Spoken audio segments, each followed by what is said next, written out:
क्या आपको 100 लेटर्स और ईमेल्स एक साथ भेजने पड़ते हैं लेकिन आप हर एक को खुद टाइप नहीं करना चाहते? माइक्रोसॉफ्ट वर्ड 2024 में मेल मर्ज को किस तरह से इस्तेमाल कर सकते हैं? मेल मर्ज पर क्लिक करते हैं।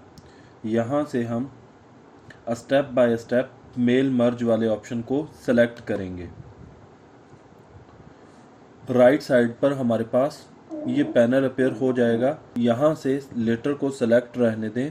उसके बाद नेक्स्ट स्टार्टिंग डॉक्यूमेंट्स पर क्लिक करते हैं। यहाँ से use the current documents next के ऑप्शन पर से क्लिक करते हैं। हम यहाँ पर पहले एक न्यू लिस्ट टाइप करते हैं और यहाँ से क्रिएट पर क्लिक करेंगे। एक पॉपअप विंडो अपीयर हो जाती है। यहाँ पर बहुत सारी फील्ड्स हमें दी गई हैं।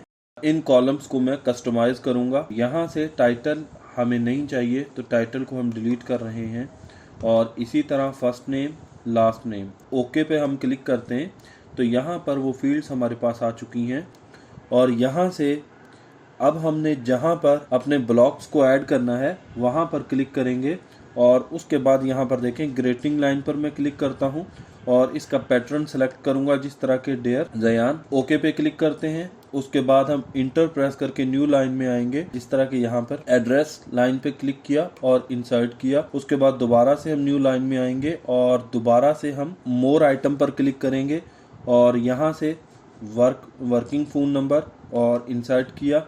अगर हम प्रिंट पर क्लिक करते हैं तो कंप्यूटर कॉन्टैक्ट लिस्ट में मौजूद तमाम नेम्स के लिए डॉक्यूमेंट्स की एक एक कॉपी प्रिंट कर देगा।